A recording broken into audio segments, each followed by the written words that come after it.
Olá, é com alegria que damos seguimento ao estudo cronológico da Revista Espírita de Allan Kardec. Hoje vamos fazer uma reflexão sobre a revista de março de 1868, que contém 7 artigos sempre especiais, artigos que sempre revelam a seriedade, a grandeza e a pedagogia incomparável da missão, da tarefa do nosso nobre codificador. Muito feliz ficamos por poder compartilhar com vocês essas abençoadas lições que estão na Revista Espírita. Hoje, março de 1868, são 7 artigos, e Kardec começa aqui reportando-se ao artigo do mês anterior, de fevereiro de 1868, quando pudemos ali estudar Instruções dos Espíritos, os Messias do Espiritismo.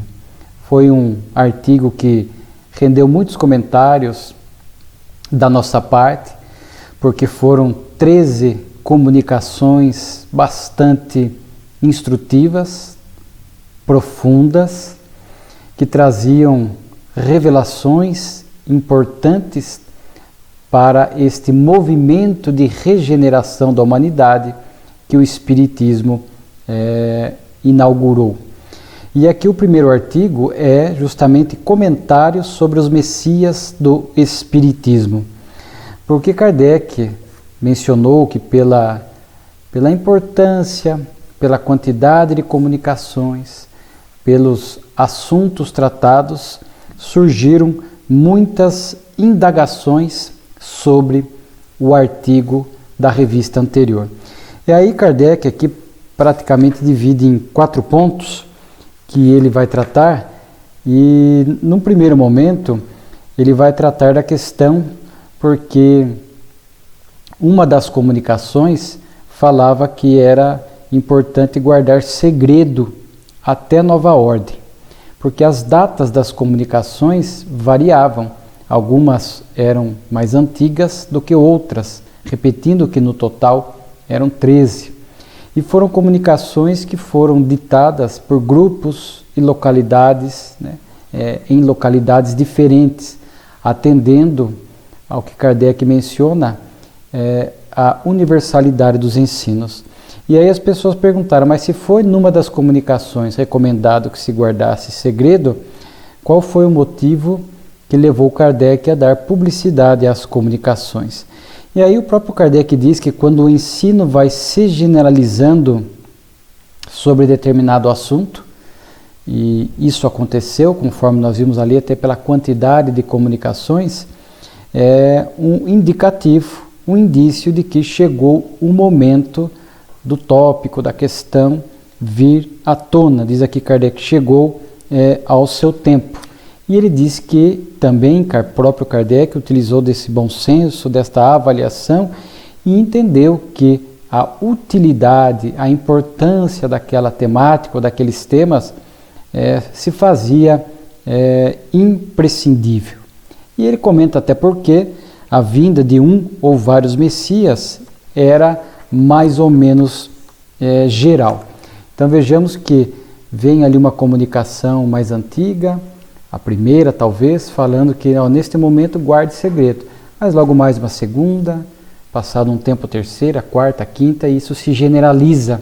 Como diz o próprio Kardec, o bom senso diz que os próprios benfeitores espirituais que cuidavam das rédeas diretivas do planeta, que administravam, geriam e acompanhavam de perto a chegada da doutrina espírita à Terra, entenderam que era o momento de se aprofundar naquele assunto, que envolve, como vimos na revista anterior, transição planetária, a vinda de espíritos crísticos, ou esses messias enviados, como disse uma das comunicações, da mesma escola do Cristo, espíritos que pensam igual, que comungam deste padrão intelecto moral, a vinda também de espíritos superiores que são abaixo dos Messias, mas que também vêm com missões importantes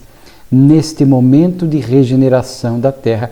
E espíritos que lá chamou de marcados, que são espíritos, digamos, acima da média, espíritos elevados, mas que não são propriamente superiores, conforme a classificação espírita, ou puros messias, crísticos, são espíritos que vêm com uma missão mais localizada, menor se comparada com as demais, mas que ainda podem falir, e Kardec vai tratar desse assunto. Então, sem dúvida alguma, ficamos a imaginar, para os leitores da Revista Espírita, para aqueles iniciantes da doutrina e mesmo simpatizantes, ao ler estas comunicações, o quanto aquilo palpitou, o quanto aquilo instigou questões importantes. E Kardec, portanto, se viu no dever de tratar dessas questões.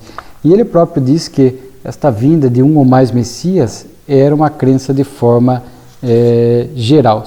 E aí um segundo ponto que foi questionado, mas os Messias do Espiritismo, mas qual a razão deles virem após o surgimento da doutrina espírita? Nesse sentido, o seu papel não seria apenas secundário?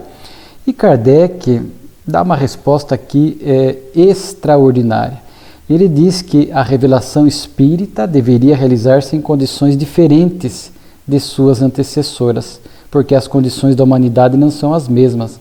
O espiritismo não estava centrado no indivíduo coletivo, veio através dos espíritos que se manifestavam em todos os cantos do mundo.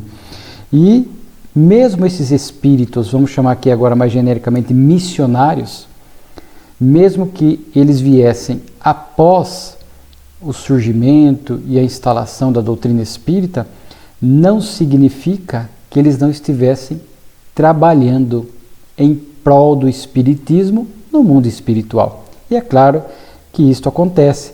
Nós não podemos imaginar que espíritos dessa magnitude, com esse grau de compromisso, ficassem ociosos, passivos no mundo espiritual e somente quando reencarnassem, executassem as suas tarefas, os seus compromissos, as suas missões.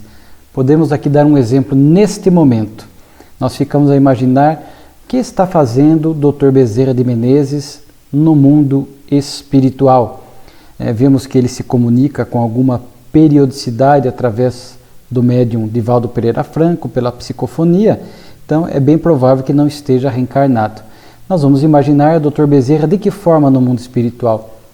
Trabalhando em prol do bem, em prol da doutrina, trabalhando ativamente por este movimento de regeneração do educandário terrestre, como consta de muitas de suas mensagens. Se ele reencarnar logo mais, um espírito como o Dr. Bezerra, um espírito superior, e vir assumir uma missão específica aqui na Terra, mas ele já estava trabalhando como espírito superior no mundo espiritual. Os Messias, os espíritos crísticos, já estavam trabalhando no mundo espiritual com essa magnitude, com esta amplitude de compromisso e de tarefa, por conta, quanto mais evoluído o espírito, maior é a sua tarefa, maior a sua ação em prol da regeneração do planeta.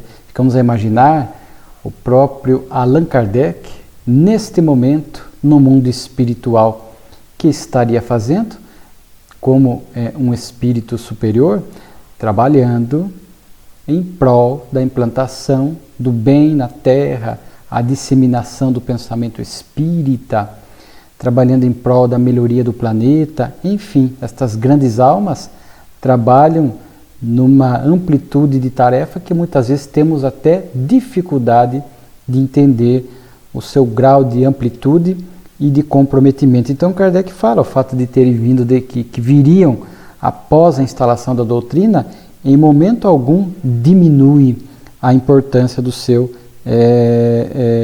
trabalho. Aliás, o próprio Kardec fala e estudou na Revista Espírita os períodos do Espiritismo. Então, haveria períodos, e ao quarto período, o período da renovação social, onde essas almas também viriam com tarefas muito importantes. Períodos em que haveria, passado aquele período de curiosidade, haveria o período de amplitude, de ampliação do ideal espírita, da sua disseminação e da sua divulgação, o que veremos de fato aconteceu e muito no século XX. Então vejo que Kardec fala que em nada desqualifica o fato desses messias do Espiritismo terem vindo após o surgimento da doutrina espírita. E repito, para nós não importa falar se este ou aquela alma que executou nobremente uma missão aqui na Terra, se era um Messias, se era um espírito superior ou se era um espírito marcado, dentro daquela tríplice divisão que nós vimos numa das comunicações do mês anterior. Para nós, às vezes, é muito difícil fazer esta distinção, né? Então, são espíritos que maiores, né, assumiram compromissos com essa transformação da Terra. E então Kardec diz que eles viriam, ele diz assim: primeiro é preciso elaborar os princípios, ou se quiser confeccionar o instrumento, depois limpar o terreno dos obstáculos e lançar as primeiras camadas. Que fariam esses espíritos na Terra durante o trabalho, de certo modo material de limpeza? Sua vida se gastaria nessa luta. Assim virão mais utilmente quando a obra estiver elaborada e o terreno preparado. A eles então incumbirá pôr a última demão no edifício e consolidar. Então, muito bonita esta abordagem, né? E outro ponto que Kardec trata aqui, se em virtude desse anúncio dos Messias do Espiritismo, muitas almas ambiciosas não tentariam se apresentar como esses Messias, né? E Kardec fala, mas não haverá falsos cristos e falsos profetas? Ele até cita aqui o capítulo 21 do Evangelho segundo o Espiritismo. E sabemos, diz Kardec, que uma das qualidades marcantes em almas dessa magnitude espiritual é a legítima humildade. Então eles nunca se colocam na condição de missionários, de espíritos superiores, se colocam na condição de pessoas comuns, mas que nós sabemos que estão realizando o extraordinário. Às vezes o holofote se dirige a eles não pela pessoa, mas pela amplitude da tarefa, pelo bem que realizam, pela tarefa de consolo. Chico, né? Não era o desejo dele que ganhasse aquela projeção nacional e internacional, mas o bem que ele fazia, suas cartas consoladoras, tocam os corações de almas aflitas, sedentas por um mundo melhor. Então é natural, mas os holofotes, para eles dirigidos, não estimula neles o orgulho, já superado por essas almas, já de muitas reencarnações, né? E a gente sabe que reconhece-se a árvore pelo fruto. Então basta analisar os frutos que estes pretensos Cristos ou Messias estão realizando para a gente poder avaliar. E a palavra Messias, ele diz que é usada na sua acepção literal, de mensageiro, de enviado, né? Assim, para o Espiritismo, todo espírito encarnado para cumprir uma missão especial junto à humanidade, uma missão especial, é um Messias, um enviado, na acepção geral da palavra. Entretanto, com a diferença, entretanto, que o vocábulo Messias implica mais particularmente a ideia de uma missão direta da divindade, e, por isto, a da superioridade do espírito e da importância da sua missão. Então, há espíritos que não se limitam à cidade, ao local onde moram. Você percebe que a sua missão ganha uma amplitude nacional, às vezes internacional, e se percebe que estamos diante de grandes Messias. De onde se segue que há uma distinção a fazer entre os messias propriamente ditos e os espíritos simples missionários. O que os distingue é que para um a missão ainda é uma prova, porque podem falir, ao passo que para os outros é um atributo de sua superioridade. Então vemos na literatura espírita almas que assumiram missões menores, às vezes até na área da mediunidade, por exemplo, e vieram, e o orgulho não superado ainda, não vigiado, não cuidado, os fez sucumbir. Então poderiam falir, e muitos, infelizmente, faliram. Então ele diz assim, a missão ainda é uma prova, porque podem falir. Olha que interessante esta abordagem de Kardec, né? Então, diante da tarefa que assumem, tem mais características de prova, porque ainda podem falir. Não há nenhum sinal extraordinário, nascerão, viverão e morrerão, muitas vezes como homens comuns. Nada, pois, o assinalará à atenção pública, senão a grandeza de suas obras, a sublimidade de suas virtudes, e a parte ativa e fecunda que tomarão na fundação da nova ordem de coisas, né? Tais serão os messias do Espiritismo. Quantos serão? Diz Kardec, 1, 2, 3, 4, pouco importa quantos serão desses grandes messias, né? Só Deus sabe o que é necessário, mas o que é indubitável é que ao lado dos messias propriamente ditos, espíritos da escola do Cristo, que sempre vem com essas missões maiores, haverá espíritos superiores em número ilimitado. Havê-lo-ás na ciência, nas artes, na literatura, na política, nos chefes de Estado, né? Mas com essa multidão de missionários de todas as classes, como distinguir os messias? Aí diz Kardec, que importa se os distinguem ou não? Eles não vêm à Terra para aí se fazer adorar, nem para receber homenagem aos homens.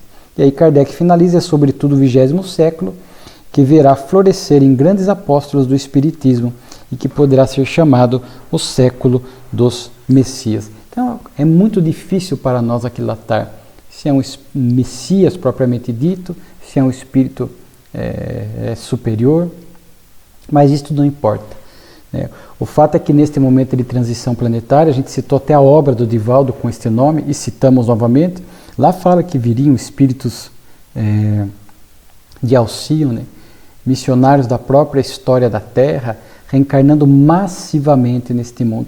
E estariam nesses setores que Kardec menciona, nas ciências, nas artes, na literatura, na política, chefes de Estado. Vimos alguns chefes de Estado trabalhando pela paz mundial, trabalhando pela paz entre alguns povos, facilitando diálogo, proximidade, diplomacia. Então a gente nota ali a presença de uma alma com tarefas muito bem definidas neste campo da paz e da diplomacia e do respeito entre as nações. Nas ciências que fazem grandes descobertas para o bem da humanidade. Mas vamos citar o século XX, é interessante, né? Dentro desses períodos, o terreno teria que estar preparado para eles virem num segundo momento, e é verdade. Aquele primeiro momento da doutrina era um momento de estabelecer os princípios, a chegada da doutrina espírita à Terra, a codificação dos seus conceitos e tudo mais, né? Ali temos a codificação de Kardec como sendo para nós a maior inspiração para o estudo espírita, mas depois vimos, especialmente no século XX, surgir realmente, para este outro momento da doutrina, a disseminação, a popularização dos seus ideais, através de grandes missionários que ganhavam a simpatia de muitas pessoas, não só pelo comprometimento com a doutrina, mas em especial pelo comprometimento com o bem, angariando, repito, essas simpatias e dando, por consequência, publicidade à doutrina espírita, muitas vezes até colaborando para quebrar aquela perseguição, aquela antipatia que alguns tinham pela doutrina espírita. Então, quando te fala, primeiro que viriam esses messias também gerais, que trabalhariam para o bem. A gente viu no século XX Alguns até acabaram reencarnando no século XIX, mas eclodiram, né, no século XX. Nós vimos Gandhi, Mandela, Madre Teresa,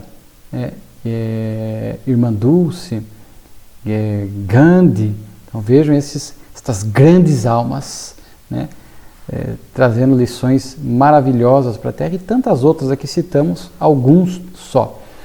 No Messias do Espiritismo, Francisco Cândido Xavier, realmente aqui no Brasil ele foi responsável por dar essa publicidade, popularizar o pensamento espírita, aumentando o número de simpatizantes pelo ideal espírita, suas cartas consoladoras, né, as suas obras, mais de 400 obras que vieram enriquecer e ampliar o pensamento espírita, né? Divaldo Pereira Franco, né, que enquanto gravo este vídeo, né, nós estamos no mês de maio de 2023, acabou de completar 96 anos de vida, mais de 75 anos de dedicação ao Espiritismo, a obra Mansão do Caminho, Ivone do Amaral Pereira, né, temos aí Raul Teixeira, isso os médiuns assim, mais ostensivos que lembramos, né? Há outros, mas quantos colaboraram? Eurípides Barçanufo, embora nasceu no século XIX, mas desencarnou em 1918, vamos falar dele um pouco mais à frente. Herculano Pires, tiveram esses grandes pioneiros da doutrina espírita aí no século XX, Carbar Schutel, enfim, são esses messias do espiritismo, né? Esses aqui messias no sentido geral, que vieram com tarefas específicas para o crescimento do espiritismo, né? Então veja que interessante, porque Kardec falava que já estava previsto para este século XX. Cessou ali? Não, claro, estamos no século XXI e muitas almas reencarnando agora massivamente, porque os tempos são chegados. Chegou o momento definitivo da transição do planeta. E conforme nós comentamos, vindo aí um grande Messias, conforme a obra Perturbações Espirituais de Divaldo, quando fala da vinda, logo mais, sem uma data exata, de São Francisco de Assis. E sim, uma alma da escola crística, se assim nós podemos nos expressar. Então, há todo este movimento, esta organização que procede em última instância de Deus, né? E a nós que temos acesso a essa informação, renovar a nossa fé, a nossa esperança, o nosso propósito no bem, entendendo este momento especial da Terra e nos colocarmos, como mencionamos isso quando refletimos sobre a revista de fevereiro, sermos colaboradores, coadjuvantes neste momento de melhoria do planeta, facilitando, né, colaborando para a tarefa desses messias propriamente dito, ou dos espíritos superiores que reencarnam neste momento. Agora também um artigo muito interessante, chamado Correspondência Inédita de Lavater, com a Imperatriz Maria da Rússia, né? Maria Feodorovna foi casada com o imperador, né, Paulo I, né? Paulo da Rússia. E é interessante que Kardec vai trazer, que chegou ao seu conhecimento através de espíritas de São Petersburgo, porque eles lá em 1858 foram uma determinada biblioteca descobriu essas cartas que estavam lá praticamente escondidas e foram publicadas nessa data em 1858, né? E chegou ao conhecimento de Kardec, foram 6 cartas de Johann Caspar Lavater, que foi uma alma que merece um destaque, né? Ele foi poeta, filósofo, pastor, tido como o fundador da fisiognomonia, né, que era conhecer o caráter das pessoas através dos traços da fisionomia. Hoje, uma teoria praticamente ultrapassada, né? E por que falar desse espírito? Kardec vai divulgar, aqui em março, nós vamos ver 2 cartas Depois, em abril, ele publica 3. Em maio, a última carta. À medida que nós fomos estudando as revistas, nós vamos mencionando. Mas aqui já é importante deixar claro, foram 6 cartas. E cartas que tinham qual tema central? A vida após a morte. Antes do Espiritismo. Porque as cartas são datadas de 1798. E é interessante que antes de entrar nessas cartas, que estão aqui na revista de março de 68, é importante nós que destacarmos, à luz da literatura espírita, a importância desse espírito. Por quê?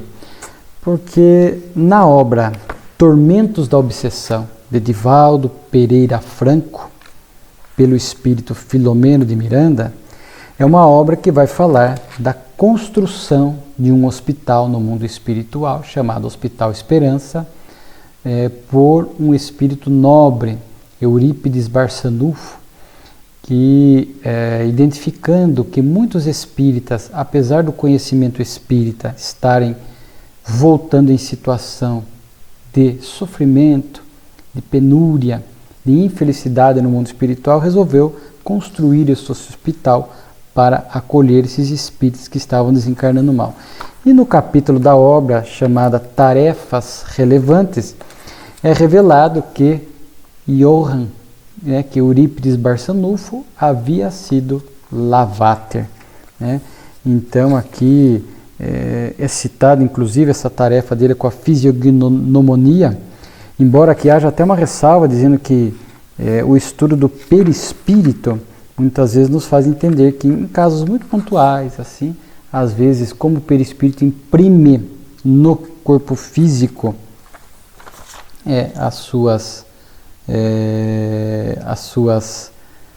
questões evolutivas, muitas vezes nada impede que um espírito muito primitivo, de alguma forma, imprima na face, na fisiognomia, e revele alguma característica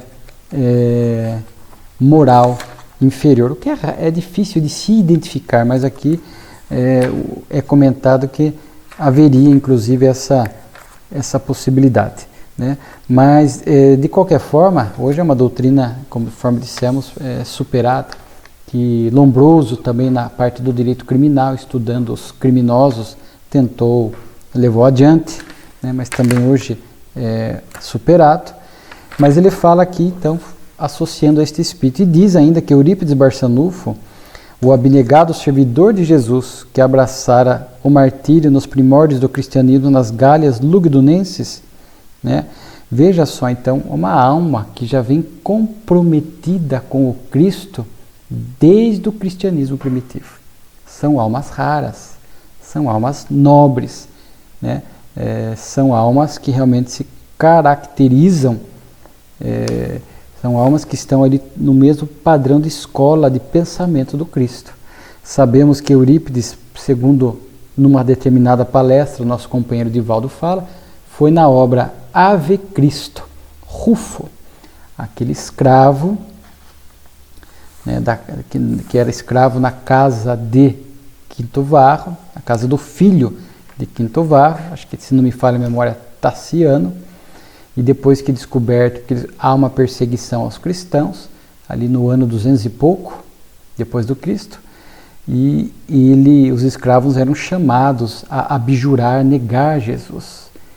E ele estava diante da esposa, eu acho que se não me falha a memória, de 2 filhas, e se ele não negasse, a sua família seria vendida como escravo. Então, olha a situação de pressão para negar Jesus.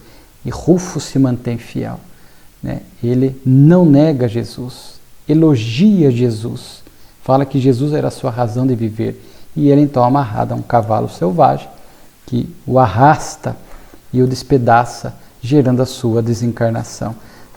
E sua mulher e suas filhas são vendidas para um mercador de escravo, que, segundo a obra Ave Cristo de Chico Xavier, Espírito Emmanuel, revela que esse mercador de escravos era simpatizante do cristianismo e sussurra no ouvido de Rufo antes dele desencarnar: fique em paz, sou cristão, seus familiares estarão bem comigo. Então, faz com que naquele momento final ele tivesse um alento, e desencarnasse. Então vejamos Rufo, Lavater e Eurípides Barçanufo, até onde temos essas notícias, né? Certamente consta aqui que houve outras reencarnações, mas vemos a magnitude desse espírito.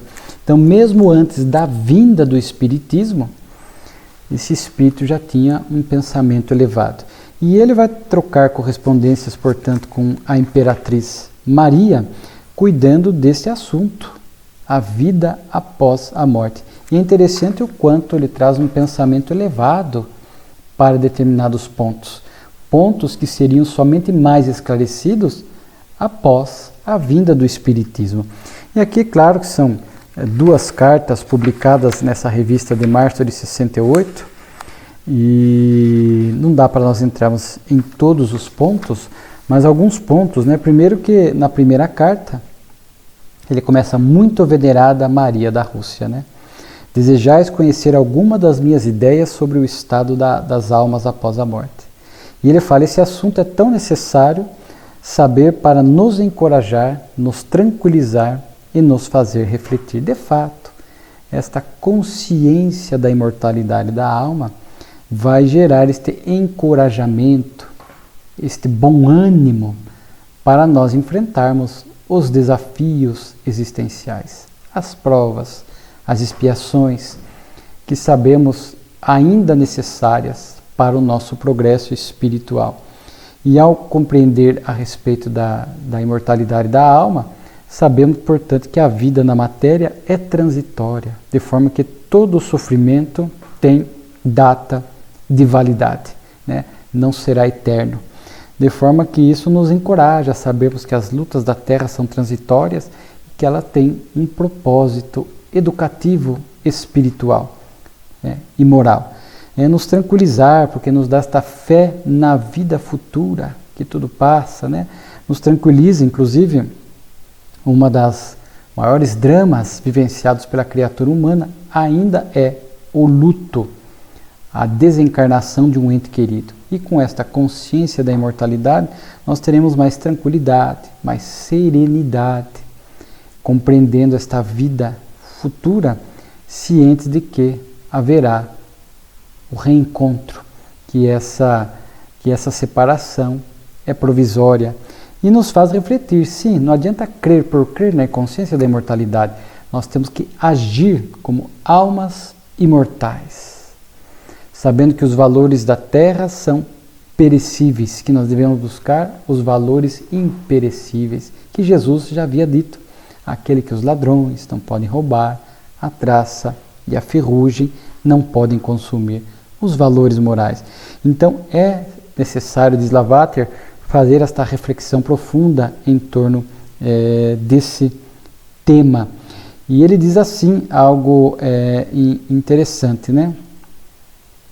Claro que algumas coisas ele lança de forma genérica e muitas vezes faltava-lhe alguma noção dos detalhes, né, que o Espiritismo somente viria trazer depois.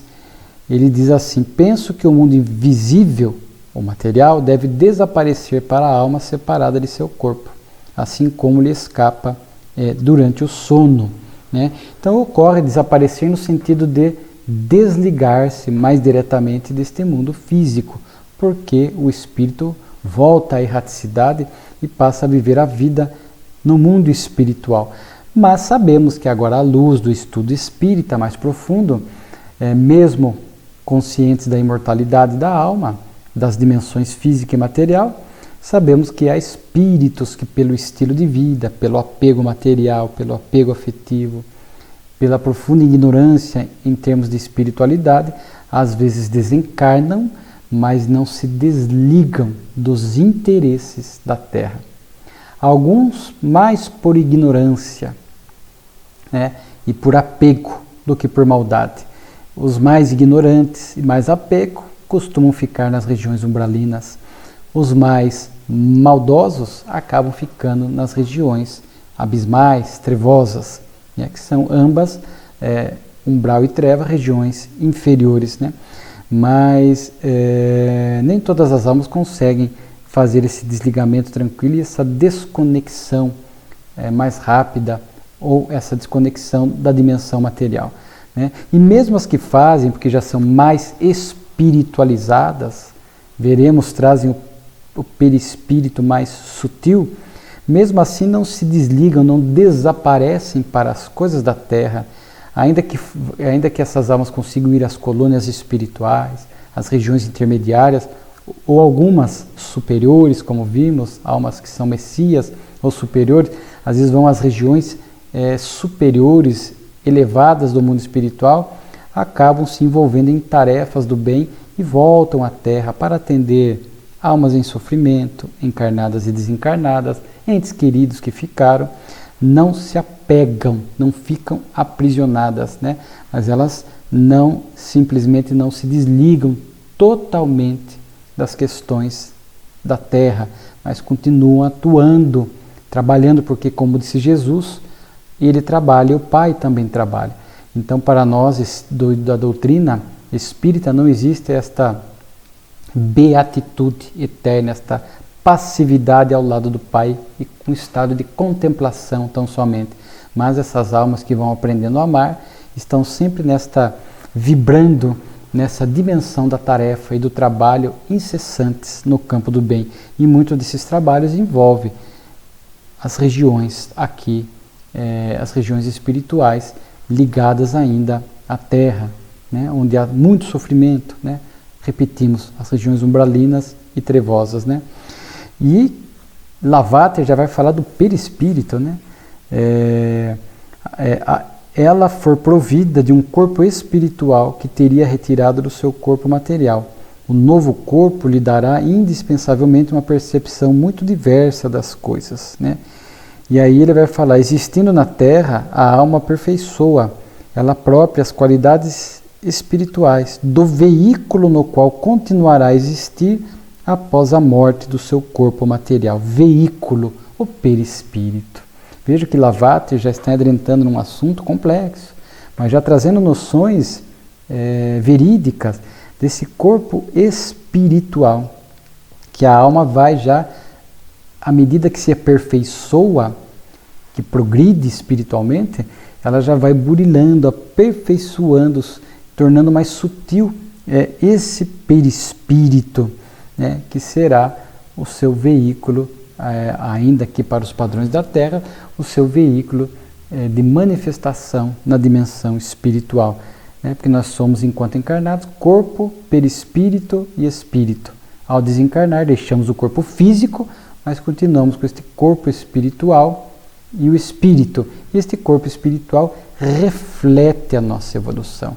Como diz aqui Lavater, né? Reflete a nossa evolução. De forma que após a morte, diz ele a Maria, a imperatriz, que o homem colhe o que semeou, né? Ou Jesus já havia nos dito, né? A cada um será dado segundo suas ações. Então é meritocracia, não há privilégio. E é interessante que Lavater aqui vai entrar até em pontos falando inclusive da gravidade, coisas que somente mais recentemente por Filomeno de Miranda, se não me falha a memória, André Luiz também falava disso, que o perispírito sofre esta ação da gravidade, diz Lavater, seu próprio peso interior, como obedecendo à lei da gravitação, a atrairá para abismos sem fundo. Abismo sem fundo a quem entenda-se regiões inferiores.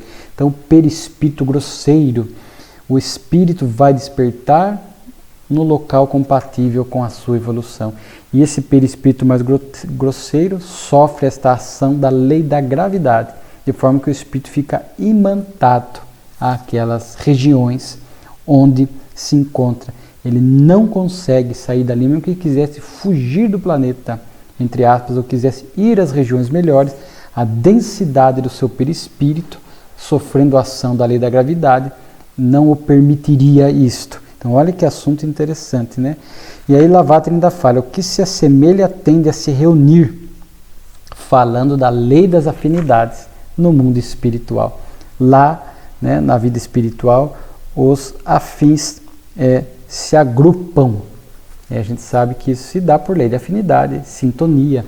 Lá no mundo espiritual, vamos nos agrupar nas regiões, nas colônias espirituais, com almas que estão não idênticas, mais ou menos no mesmo padrão de evolução e de vibração que nós. O que não acontece enquanto nós estamos encarnados, né? A matéria sendo este grande abafador das potencialidades da alma, aqui na dimensão física é uma das experiências que a reencarnação nos propicia, portanto a reencarnação é necessária à nossa evolução, de conviver com almas em estados de evolução diferentes. Às vezes numa mesma família, há almas virtuosas, angelicais e almas primitivas, endurecidas. Temos que conviver com ambos os tipos de almas, mais evoluídas que nós, para aprender com o seu exemplo. Há almas mais atrasadas que nós, que vão exigir de nós resignação, paciência, tolerância, acolhimento, portanto desenvolvendo também em nós virtudes, progresso, e almas muitas vezes muito similares, não idênticas, mas similares a nós. Então, isto a Terra, a vida na Terra, enquanto reencarnados propicia, mas no mundo espiritual, ao desencarnar, acontece a lei das afinidades. Mas não ficamos, repito, presos a esses ambientes. O espírito progride, quanto maior, até ele vai falar, se não me falha a memória, aqui na sua segunda carta, dessa liberdade moral do espírito despojado do seu corpo. Então vejamos, esta mobilidade vai depender muito da sua evolução. E nós até comentamos, quanto mais elevado o espírito, mais desapegado, mais equilibrado ele chega no além, se adapta mais rapidamente e pode até ser necessário vir socorrer com qualidade os seus entes queridos que ficaram. Lavater vai falar da importância do desejo desinteressado do bem, vai falar das necessidades experimentadas pelo homem enquanto encarnado, continuam logo após a desencarnação, os condicionamentos. Olha que assunto profundo que Lavater vai tratar, Os hábitos que nós geramos de dormir, de comer, esses hábitos enraizados, os vícios, as compulsões, a gente mantém, se não cuida, não educa, não melhora, desencarna, desperta do lado de lá com estes hábitos, com esses condicionamentos. Daí o grande desafio que é esta adaptação para a vida espiritual. Inclusive André Luiz, na obra Evolução em Dois Mundos, na segunda parte, que tem perguntas e respostas, ele fala destes centros de reeducação no mundo espiritual. Quando almas intermediárias, relativamente equilibradas, vão para as colônias espirituais intermediárias, existem esses centros de readaptação para que elas possam ir se descondicionando de determinados hábitos que mantinham aqui na Terra. A questão do dormir, do comer, etc. Então ele vai falar de Deus, da conexão com o divino, através do amor. Vai falar do egoísmo, o quanto ele dificulta esse processo de melhoria, de pureza, de felicidade da alma. Então ele estimula nós para que procuremos conservar em nós o amor em toda a sua pureza. Então veja que ele trata em assuntos morais, em assuntos doutrinários propriamente ditos, Fala que fortifiquemo-nos todos os dias, cada vez mais das manchas, purifiquemo-nos, cada vez mais das manchas do egoísmo. Então ele está falando para Maria I, para Maria, a esposa de Paulo I, o imperador da Rússia, dessas questões da vida.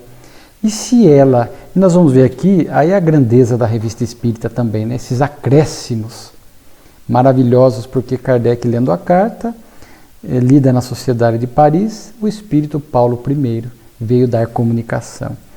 Primeiro ele fala da dificuldade do poder, uma prova desafiadora para o espírito por conta dos desgostos, da pressão, da cobrança. Difícil viver na realeza, sabemos que é uma prova intensa mesmo, mas ele vai falar de Lavater, vai elogiar Lavater, esse grande espírito, esse irmão predestinado, nos iniciava na sublime doutrina. As suas cartas eram por nós esperadas com ansiedade febril. Nós líamos essas cartas queridas como uma alegria infantil. Então veja só o quanto eles aguardavam. Havia receptividade, sintonia com as ideias de Lavater. Senão eles não iriam aceitar a carta, não iriam guardá-las com tanta felicidade, né? E aí ele revela aqui que a Imperatriz Maria era médium, via e ouvia os espíritos. Por eles, muitas vezes, ela tinha sabido de acontecimentos passados a grandes distâncias, né? Grandes distâncias. Olha só que interessante essa revelação agora do Espírito Paulo I.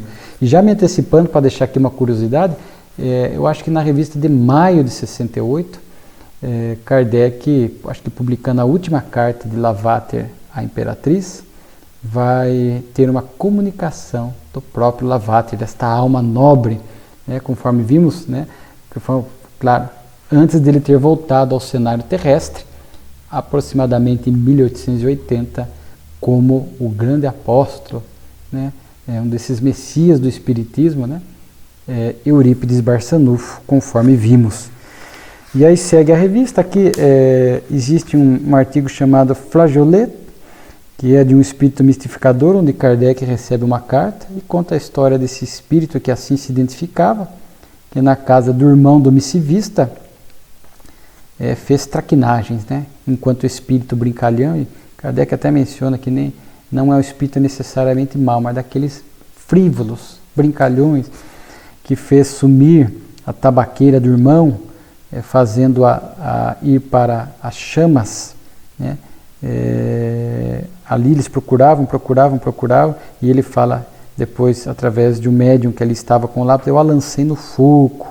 E depois brinca também com o irmão dele, escondendo né, o boné, e depois ele vai dizer, está com Napoleão, e eles tinham ali uma estátua de Napoleão na sala, e eles foram ver, lá estava o boné. Então, um espírito brincalhão. Kardec fala que isso era importante, esse tipo de informação, para a gente entender essas diversidades de evolução dos espíritos no mundo espiritual.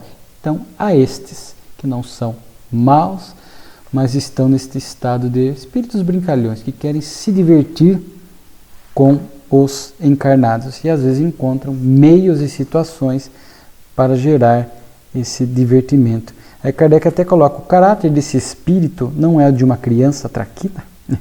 Então, aí Kardec vai trazer também aqui um ensaio teórico sobre as curas instantâneas. É um artigo muito longo, muito interessante, para entendermos esta situação, porque em alguns casos de curas espirituais, Kardec fala que acontecia esta cura instantânea. De imediato, o enfermo se restabelecia plenamente, o que não é comum. Muitas curas acontecem gradativamente, necessitam de mais tempo para que o fluido haja sobre o indivíduo. Existe a lei de causa e efeito, né? Então, Kardec recebeu esta indagação e queria entender alguns porquê que ocorria. Então, depende muito da lei de causa e efeito, do poder dos fluidos, né? Kardec fala até da simpatia dos fluidos, né? A receptividade do enfermo, o seu merecimento, naturalmente o poder do fluido reparador envolvido. Onde nós vamos encontrar exemplos de curas instantâneas? Vamos ver o Evangelho, né? Mas é claro que ali nós não estamos falando de mediunidade, que ali são recursos anímicos da própria alma do Cristo, que movimentava recursos com uma amorosidade e com uma consciência do que fazia incomparáveis, né? Cristo para nós, esse Espírito puro, então ele produziu curas belíssimas. E como é que ele conseguia? Como é que alguns espíritos conseguem essas curas instantâneas? Aí Kardec traz aqui duas explicações. A enfermidade ela pode estar ocorrendo por células lesadas. A célula está lesada, comprometendo a saúde da pessoa, debilitando-a. Então, este fluido reparador, ele age a partir da ação dos espíritos, aqui falando mais de mediunidade curadora, através do intermédio do médium, ou, como já vimos, não se descarta a possibilidade de curas diretas, conforme Kardec já falou, citando até ações do Dr. Demer, já desencarnado, curando entorses, fraturas, mas o que faz? age de tal forma, porque há um merecimento, portanto, dentro da lei de causa e efeito, e movimenta de tal forma recursos fluídicos potentes que produz a reparação imediata da célula, agindo muitas vezes sobre o perispírito e não se descarta, e é bem provável, agindo também sobre e diretamente o corpo físico, né? Restabelecendo, restituindo de imediato a saúde, reparando, retificando aquelas células, e o doente de imediato recupera a saúde. O segundo exemplo que Kardec dá, ou a segunda hipótese, é quando o estado do indivíduo não está bem, ele está enfermo, porque há maus fluidos impregnando-o, né? Impregna o perispírito, o desarmoniza, e isso repercute no corpo físico, na saúde do corpo.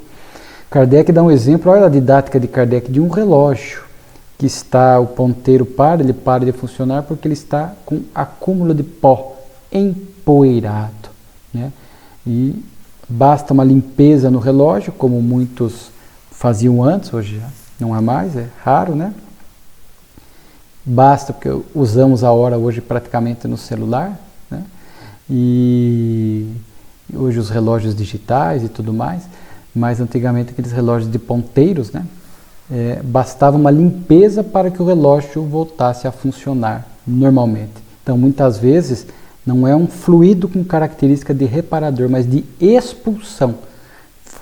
Fluidos com essa característica de dissipar, entre aspas, expulsar esses maus fluidos aglomerados no organismo, no perispírito da pessoa, fazendo com que a doença ou a desarmonia orgânica ali se instalasse. Então basta a ação desse fluido, dissipando, desintegrando esses maus fluidos, para que a saúde ou o equilíbrio orgânico se estabeleça de forma imediata. Então são os dois casos aqui que Kardec apresenta. O artigo tem outras questões muito importantes, fala inclusive do remédio homeopático e tudo mais, muito interessante, né?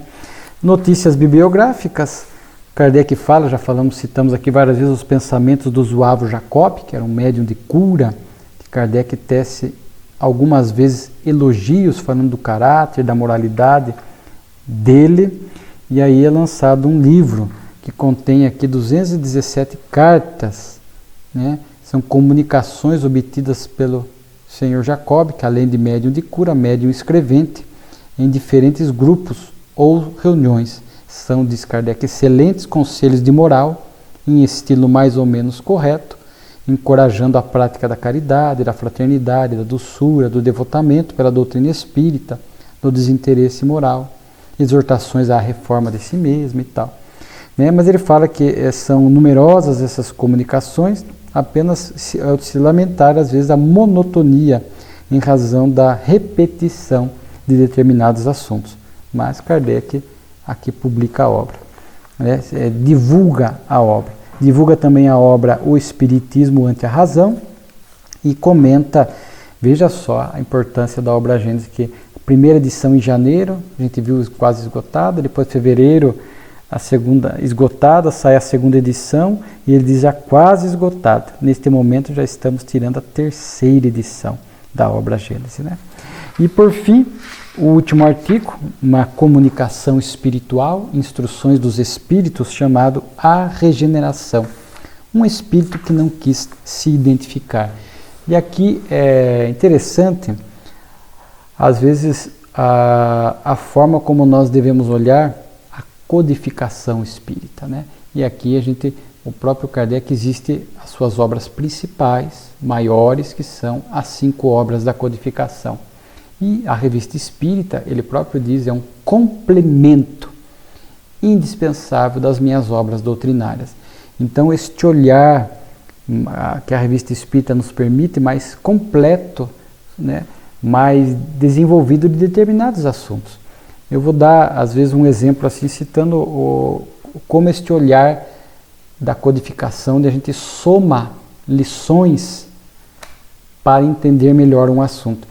Quando nós perguntamos quais são os tipos de mundos existentes, a gente lembra dos 5 que estão no Evangelho, segundo o Espiritismo, capítulo 3. Primitivo, provas e expiações, regeneração, felizes e celestes.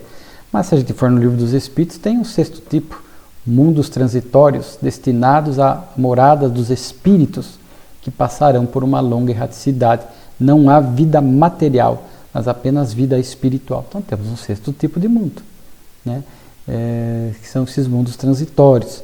Então veja que interessante, né? Então a gente vai, às vezes, somando essas lições para um entendimento mais completo de determinados tópicos. Por que eu falei isso? Porque essa lição, a regeneração, ela também vem em complemento ao citado capítulo 3º do livro do Evangelho segundo o Espiritismo, quando ali nós vamos buscar as características de mundos regeneradores.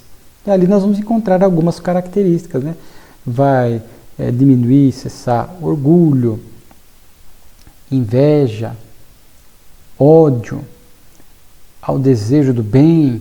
E ali vai o Espírito, se ele me fala a memória, acho que é Santo Agostinho, se não me fala a memória, ou São Luís, mas acho que é Santo Agostinho, vai estar tecendo essas características para a gente compreender o que é este mundo de regeneração do porvir, até para que nós espíritas, com esse conhecimento, já possamos nos permitir este engajamento moral para desde já viver estas características, essas qualidades de um mundo de regeneração, portanto, colaborando para a sua construção, a sua edificação, conforme vimos colaborando para a transição.